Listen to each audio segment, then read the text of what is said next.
dès l'instant qu'on a choisi de faire de la politique, bien entendu, notre volonté, c'est de représenter les populations, de pouvoir défendre les intérêts des populations.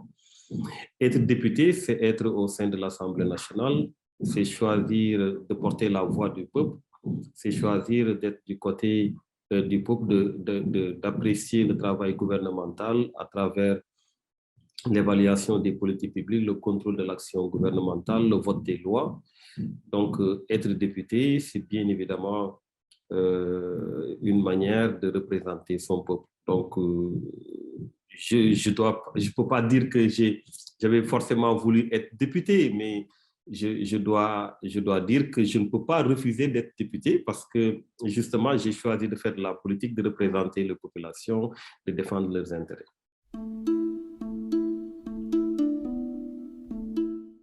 Il y a une incidence directe entre ce que font les politiques et ce que vivent les populations.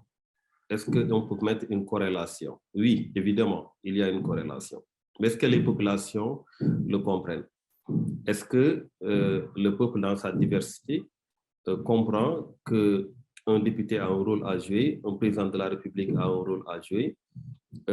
Est-ce que le fait de contrôler l'action gouvernementale, de voter des lois, d'évaluer les politiques publiques a une incidence quelconque sur la vie quotidienne des populations? Je pense qu'il y a d'abord un problème de conscientisation, de mise en niveau, pour que les populations comprennent c'est quoi le rôle du député, c'est quoi le rôle d'un président de la République, c'est quoi le rôle de toute personne qui se trouve dans l'une des institutions, que ce soit la présidence de la République, l'Assemblée nationale, etc.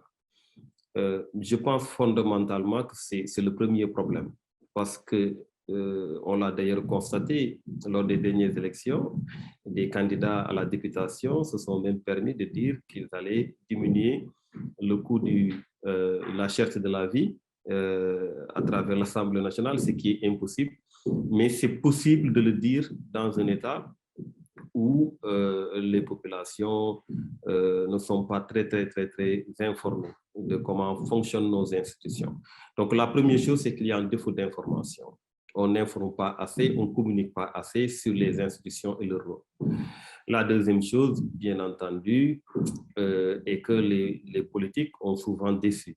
Des représentants du peuple ne représentent pas le peuple dans leur propre volonté, mais représentent le peuple en bénéficiant des privilèges qui s'attachent au poste, mais qui ne mettent pas en avant les intérêts des populations. Et ça a été récurrent.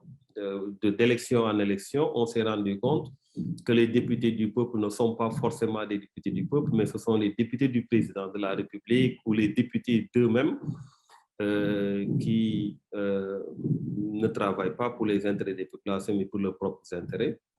Donc, ensuite, un président de la République souvent revient sur sa parole, ne respecte pas sa parole et les promesses faites ne sont pas du tout respectées le plus souvent. Donc, du coup, ça sert à quoi d'aller voter? Ça sert à quoi de faire confiance à des hommes politiques pour finalement tout regretter? Ça sert à quoi de rester dans ce cercle vicieux où on change de tête, mais on ne change pas d'appareil, on ne change pas de système?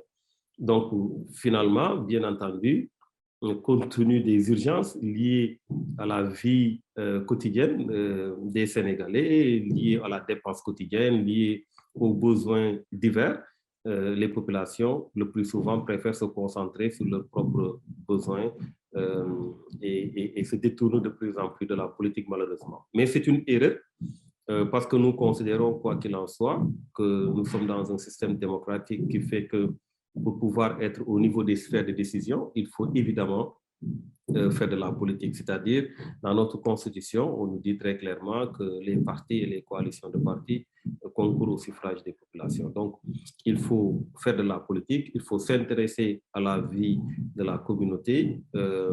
Et si les populations se détournent de la politique, ça veut dire que les populations vont évidemment se détourner de ceux qui vont les gérer. Et ça, ce n'est pas une bonne chose. Il faut davantage leur parler, il faut davantage les inciter à s'intéresser à la politique, mais en donnant l'exemple, bien entendu, et en faisant en sorte qu'il y ait de nouveaux profils en politique.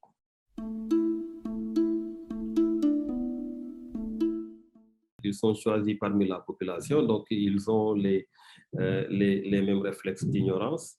Et bien entendu, ce ne sont pas tous les députés, mais une bonne partie. Mais il y a toujours une possibilité au sein de l'Assemblée nationale de pouvoir rattraper toutes ces carences à travers des formations. On a eu à vivre cela. Des députés ont été formés, ont été de très bons députés. Mais ce n'est pas le plus important. Il y a une question de moralité en réalité, parce que je le dis très souvent, il y a des députés qui n'ont pas un niveau d'études élevé, qui n'ont pas été très bien formés, et pourtant ils ont été de très bons députés parce qu'ils ont toujours eu le réflexe d'être du côté des populations. Par contre, il y a des députés qui, évidemment, ont déjà eu une formation avant de venir à l'Assemblée nationale, qui sont conscients des enjeux et tout, mais qui véritablement préfèrent se ranger du côté du président, du côté de leur leader politique, du côté d'eux-mêmes. Donc, ce n'est pas forcément une question de formation, c'est une question de moralité, c'est une question de prise de conscience, c'est une question de démarche citoyenne, de position citoyenne.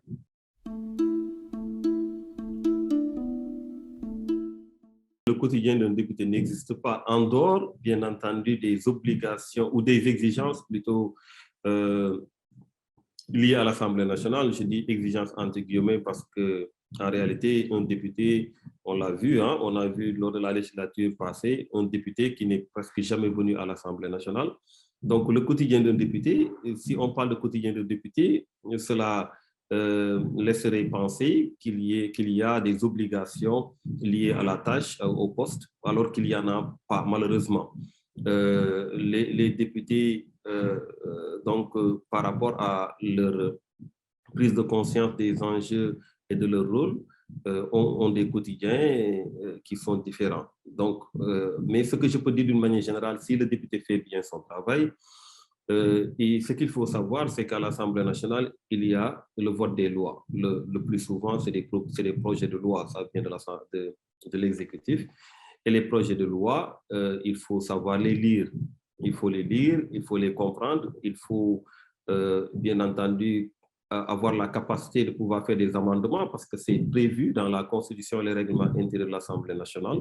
Donc, il est évident que c'est possible de faire des amendements. Donc, il faut, bien entendu, pour pouvoir jouer son rôle dans cette prise de décision, c'est-à-dire le vote ou pas d'un projet de loi, il faut bien entendu être imbu des réalités, lire, comprendre ce qui se dit et pouvoir améliorer les textes.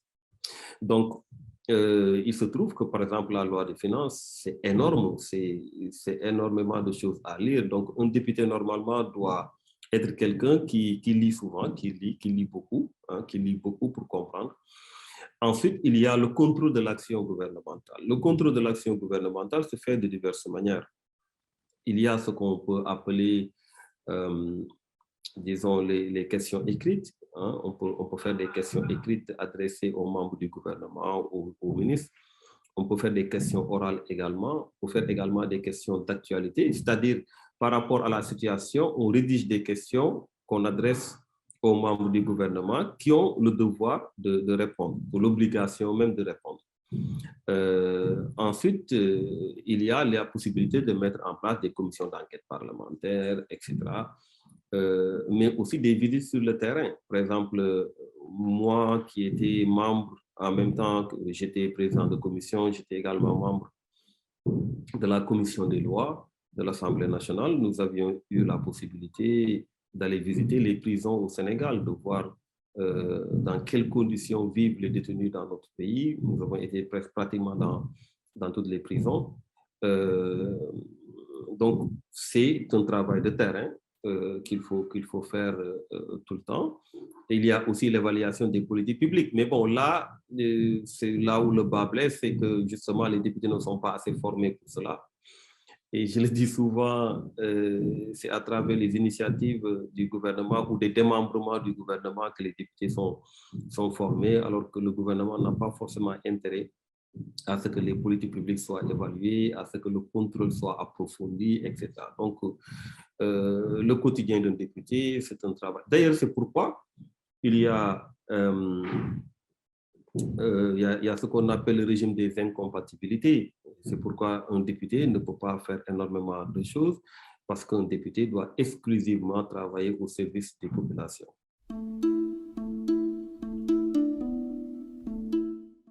Dans le règlement intérieur de l'Assemblée nationale, il est dit que l'Assemblée nationale peut recruter, c'est facultatif, des assistants parlementaires. D'ailleurs, nous avions pensé lors de la campagne électorale passée, à travers notre contrat de législature, que ça devrait être une obligation, parce qu'il faut évidemment encadrer les députés. Dans d'autres pays, les députés ont des cabinets composés de plusieurs personnes.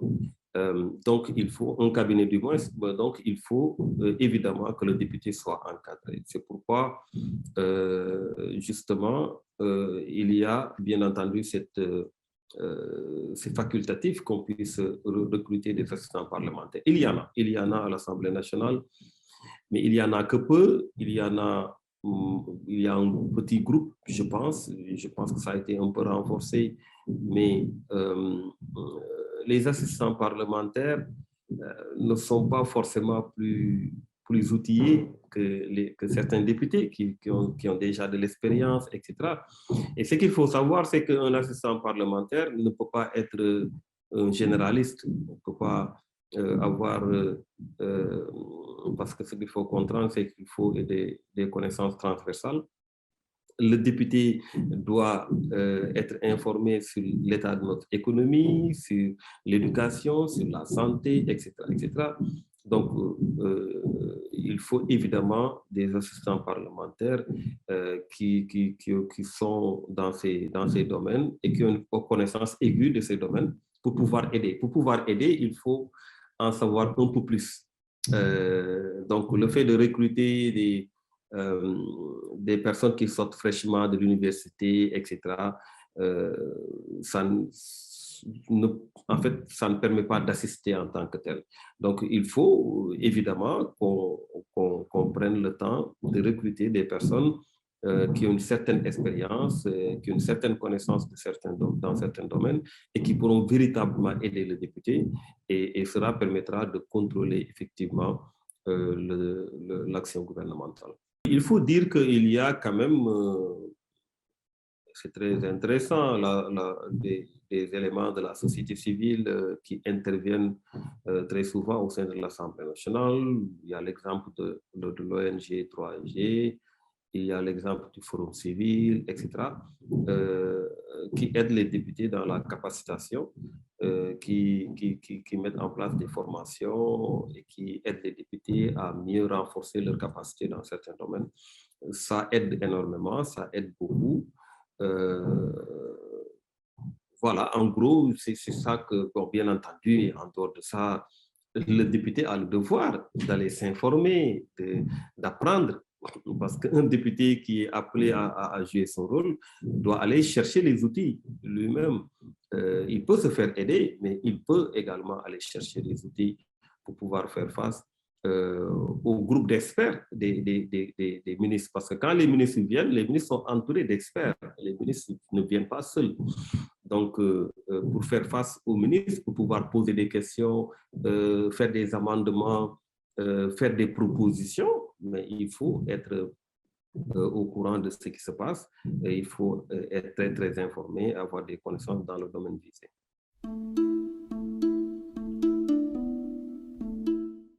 Les commissions, en fait, bon, il y en a beaucoup. D'abord, il y a les commissions permanentes. Quand on parle de commissions, le plus souvent, on parle des commissions permanentes. Mais l'Assemblée également peut créer des intercommissions. Tout dépend véritablement de ce qui est visé des enjeux. Le travail des commissions diffère selon les commissions, parce que les commissions ont des intitulés liés à leur domaine d'activité. Donc, il y a des commissions chargées du budget, la commission chargée de la loi, la commission chargée de l'environnement, etc., etc. Donc, chaque commission a un rôle lié à son domaine d'activité, ce qui fait que ces commissions ont la possibilité, en dehors comment on appelle ça encore, du processus de vote du budget, parce que dans ce processus, les commissions reçoivent les députés et discutent du budget. Ensuite, maintenant, avant que le budget ne soit voté en plénière.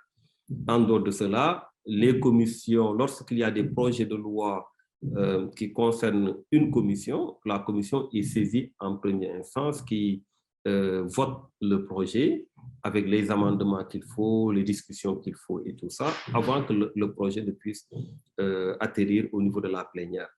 En dehors de cela, les commissions, en dehors de leur saisine, les commissions peuvent évidemment aller vers l'information, c'est-à-dire une commission peut demander à entendre un directeur de société, un ministre, etc., sur telle ou telle question, discuter de la question en profondeur et pouvoir faire des rapports. Donc, les commissions ont évidemment un rôle extrêmement important. Cela permet en tout cas de, compte tenu de la diversité des sujets, cela permet de pouvoir confier les différents sujets à des structures formelles qui vont les gérer convenablement. Ce sont des députés qui sont élus.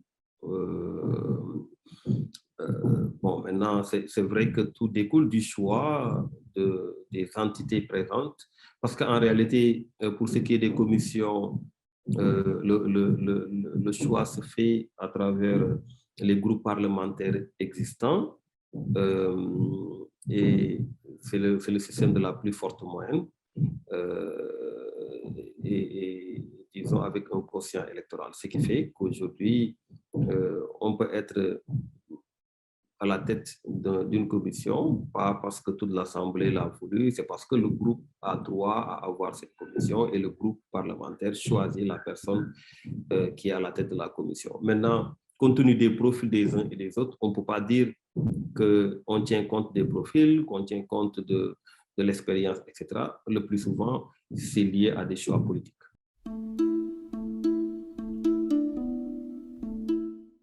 Nous avons eu à défendre énormément de sujets au sein de l'Assemblée nationale. Dès les premiers jours, dès les premiers mois, il y a eu par exemple le sujet sur la réduction du prix du loyer, qui a été un sujet très passionnant parce que ça faisait partie des promesses du président de la République.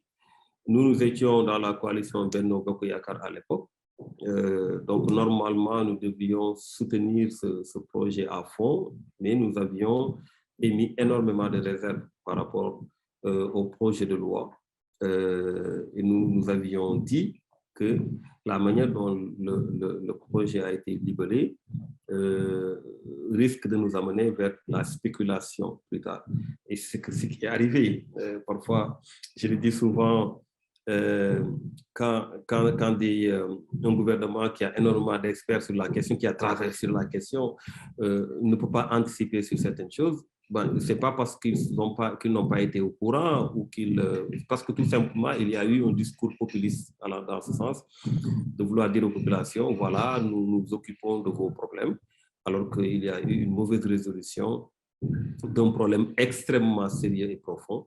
Donc, nous avions dit à l'époque que ce n'était pas la bonne manière et nous avions fait énormément de propositions dans ce sens. Et même aujourd'hui sur Internet, ceux qui écriront Thierno Bocoum, loyer au Sénégal, verront que nous avons même eu à faire des contributions dans ce sens. Également, nous avons travaillé sur les APE, les accords de partenariat économique. C'était extrêmement important qu'on en parle. Je me rappelle un jour, on a été dans un séminaire organisé par le ministère de l'Industrie qui avait voulu renforcer les capacités des députés sur les APE. Il y avait la présence de l'Union européenne. Et c'est l'Union européenne qui nous a fourni les documents devant nous permettre de comprendre quels seront les gains de nos États quand nous signerons les APE. C'était extraordinaire. J'ai dit comment on peut être parti dans cette affaire. On dit Union européenne ACP et l'Union européenne va nous convaincre, nous, et ce n'est pas notre État qui va nous convaincre. Donc, j'ai eu à en parler publiquement pour dire, mais qu'est-ce que vous faites là? Je ne comprends pas que vous soyez là. C'est les informations que vous mettez à notre disposition, il revient au gouvernement sénégalais de les confirmer. Et c'est même, cela devait même être du ressort du gouvernement sénégalais, parce que nous ne sommes pas là pour vous défendre, nous défendons le peuple sénégalais, donc c'est notre gouvernement qui doit nous informer sur les tenants et aboutissants des API. Donc il y a eu cette question, il y a eu énormément d'autres questions que nous avons eu à soulever au sein de l'Assemblée nationale, notamment également les décrets d'avance.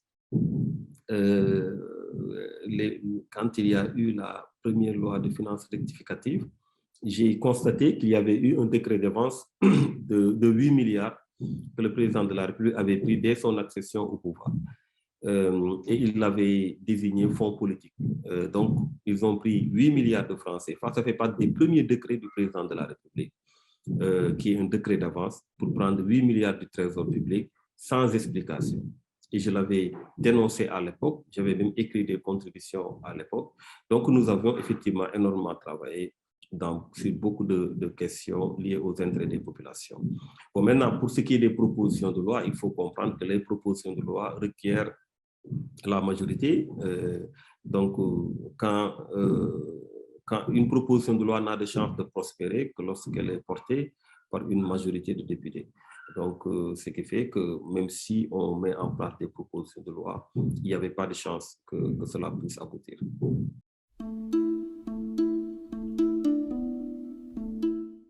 Bon, là, il ne s'agit pas de mode d'élection des députés, il s'agit de mode d'élection du bureau de l'Assemblée nationale et des commissions. Mais pour ce qui est du mode d'élection des députés, c'est le suffrage universel direct, au même titre que le président de la République. Et pour moi, c'est une excellente chose qu'on puisse élire des députés au suffrage universel direct. Parce que, évidemment, il faut qu'on comprenne que l'Assemblée nationale a un rôle extrêmement important à jouer. Donc, les députés doivent tirer directement la légitimité du peuple. Donc, le suffrage universel direct est une bonne chose. Maintenant, c'est clair qu'il faut une dose de proportionnalité, encore, surtout par rapport au département, parce que c'est quand même dommage que dans un département, qu'on puisse gagner la totalité des députés, parce qu'on a eu une voix de plus, ou 2 voix de plus, ou 10 voix de plus. Alors que si on rassemble les voix de nos concurrents, ils ont le double de nos propres voix. Donc, ça pose problème. Ça pose même un problème de démocratie. Donc, nous pensons qu'il faut une dose de proportionnalité. Il faut quand même qu'on aille vers la proportionnelle dans les départements, ce qui fait que quelqu'un qui dépasse de quelques voix peut évidemment avoir un député, mais l'autre député soit réservé pour le deuxième qui vient après. Donc voilà, il y a une manière de faire le calcul. Bien entendu, quand on parle de système proportionnel, on parle de quotient électoral. Donc je pense qu'il faut qu'on aille dans ce sens-là.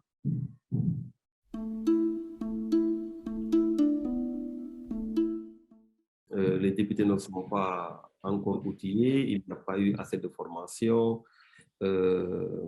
Ensuite, bien entendu, il n'y a pas une grande marge parce que pour pouvoir faire des amendements, il faut nécessairement que le député puisse donner des mesures compensatrices. C'est-à-dire si on augmente les recettes, s'il y a des amendements pour dire, bon, on veut un hôpital quelque part, je préfère qu'on mette ça dans le budget, il faudra expliquer comment on va trouver l'argent qui va permettre de construire cet hôpital. Donc, c'est extrêmement difficile de modifier le budget. Le budget sort tel qu'il entre.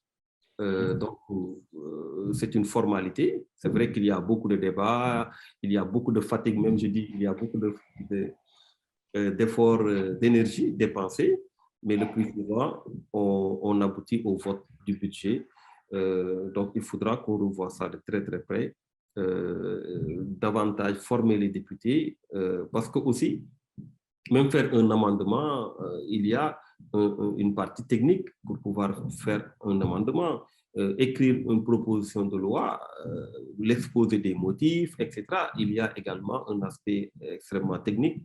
Donc, il faut que les députés soient davantage formés et que aussi dans le cadre de leur groupe parlementaire, qu'ils puissent véritablement travailler à mettre en place des projets communs, qu'il n'y ait pas seulement des projets solitaires. Le plus souvent, c'est ça à l'Assemblée nationale. Chacun veut se montrer, chacun veut dire qu'il a joué un rôle extrêmement important. Mais je pense que le rôle des groupes parlementaires, c'est de pouvoir mettre en place des projets collectifs, même si ces projets sont portés par un député. Et ça permet de pouvoir avoir, disons, profiter de l'expérience externe, parce que les groupes parlementaires, le plus souvent, sont encadrés en externe. Donc, cela peut permettre d'avoir de très bons projets, même si ces projets sont portés par un député. Alors, est-ce qu'il y a un temps réservé à la formation et au renforcement des capacités durant le parcours du député? Non, ce n'est même pas une obligation. Dans le règlement intérieur ou dans la Constitution, je ne vois nullement où on dit que obligatoirement le député doit être formé. Mais la formation est faite le plus souvent, est faite, comme je l'ai dit tout à l'heure, par des organes de la société civile qui font, quoi qu'on puisse dire, un bon travail au sein de l'Assemblée nationale en appuyant les députés, en les encadrant. Les formations sont faites également au niveau des groupes parlementaires. Les groupes parlementaires également initient des formations à la disposition de leurs membres. Donc, les formations se font au fur et à mesure. C'est clair maintenant, comme je l'ai dit tout à l'heure, au fur et à mesure que le député évolue dans son rôle, le député acquiert de l'expérience et peut représenter davantage le peuple. Ça veut dire que parfois, les premières années, le député peut ne pas être au devant de la scène, ne peut pas comprendre certains enjeux ou certains mécanismes de contrôle de l'action gouvernementale. Mais au fur des années, le député acquiert de l'expérience et se révèle au public à travers des propositions parfois très, très intéressantes et pertinentes.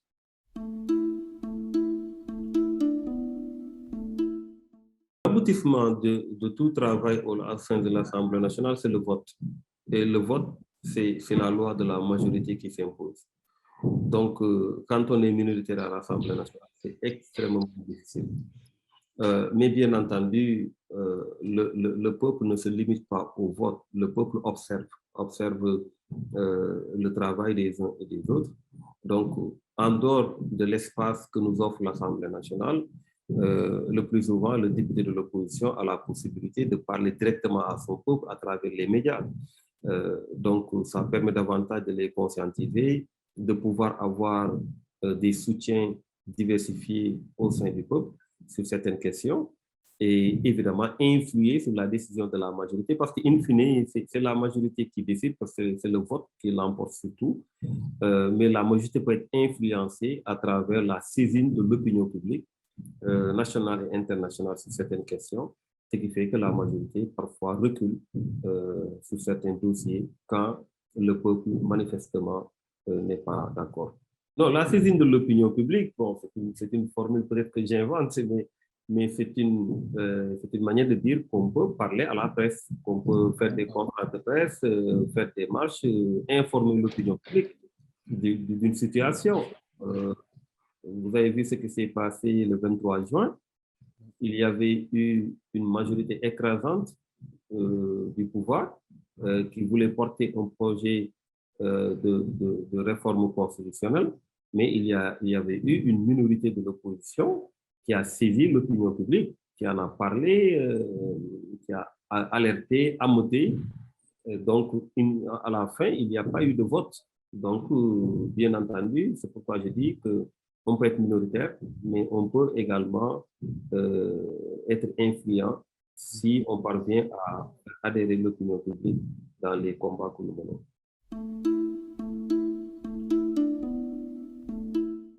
J'ai l'habitude de dire qu'il n'y a pas de majorité qui siège dans un groupe. La majorité va bouger d'un camp à un autre selon les enjeux.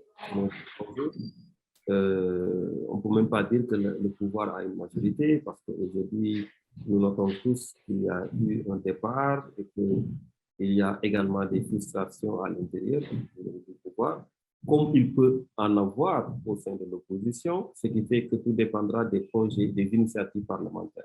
Si l'initiative parlementaire emporte l'adhésion de certains membres de l'opposition et du pouvoir, la majorité peut se construire très rapidement à travers l'addition d'une partie de majorité d'une partie de l'opposition.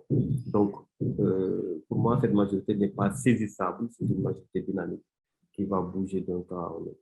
Donc, une considération intéressante. Je l'ai dit souvent que, contrairement aux autres législatures où nous avions une majorité écrasante qui s'imposait sur toutes les questions, pour cette législature, nous n'avons pas une majorité écrasante. Ce qui fait que les initiatives parlementaires peuvent valablement être accompagnées par une majorité qui se dégage compte tenu de l'importance de l'initiative. C'est pourquoi je dis que c'est une configuration très, très, très intéressante. Et je le disais un jour, quelques semaines de cette législature vaudra 5 ans peut-être des autres législatures parce que rien ne sera comme avant. Rien ne sera comme avant. On ne pourra pas mettre sur la table n'importe quoi au risque de perdre la majorité.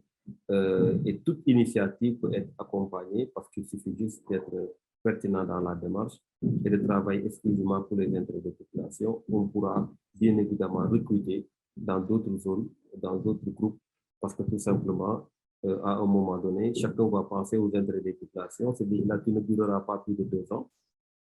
Donc, tout député va se projeter sur l'avenir. Et l'avenir, c'est d'être du côté du peuple.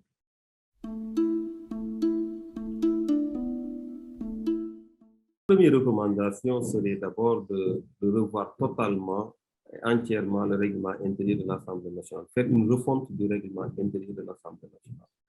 Parce je dis souvent que nous sommes victimes d'un certain mimétisme inachevé. Quand je parle de mimétisme inachevé, c'est que nous tenons notre règlement intérieur du règlement intérieur de l'Assemblée nationale française, mais nous savons tous que dans ce règlement, pour ce qui est de l'Assemblée nationale française, il y a toujours des réformes, il y a toujours des modifications du règlement intérieur compte tenu de l'évolution de l'Assemblée. Par contre, nous avons pratiquement été très statiques en termes de réforme.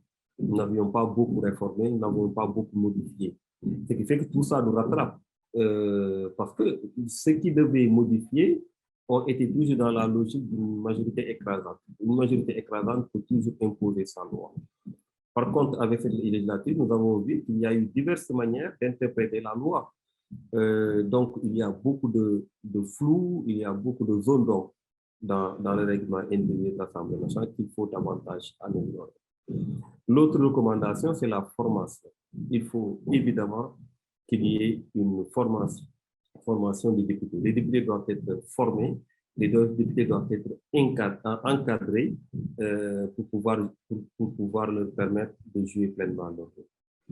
L'autre aspect maintenant, c'est qu'on capacite les députés sur l'évaluation des politiques publiques. Je pense que c'est le point faible de l'Assemblée nationale, parce qu'on parle de vote des lois, contrôle de l'action gouvernementale, évaluation des politiques publiques, d'abord déjà un rôle qui a été introduit lors du référendum de 2016, mais ça demande énormément d'outils, ça demande de la formation. Et je pense qu'évaluer les politiques publiques, ça nous manque dans notre pays. Il faut qu'on puisse avoir le réflexe d'évaluer les politiques publiques. On en fait beaucoup, on change sans pouvoir évaluer, on perd énormément de temps.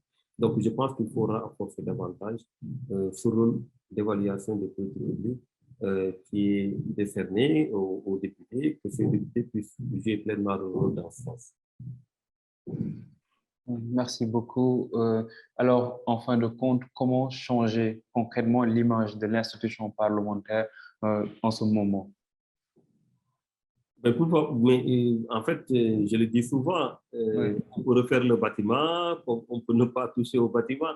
Je le dis en taquinant, en disant que le bâtiment ne pose pas problème, ce sont les personnes qui sont à l'intérieur qui posent problème. Et aujourd'hui, à chaque fois qu'il y a un renouvellement des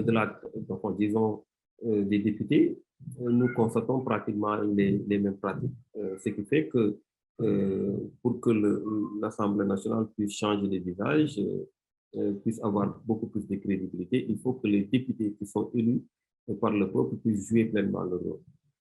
C'est clair que dans chaque législature, on recense 2, 3 personnes, 4, 5, 10 au maximum pour les désigner du doigt en disant qu'ils ont eu vraiment à faire le travail, etc. Mais ce n'est pas ça le rôle de l'Assemblée nationale. L'Assemblée nationale, c'est une question de collectif.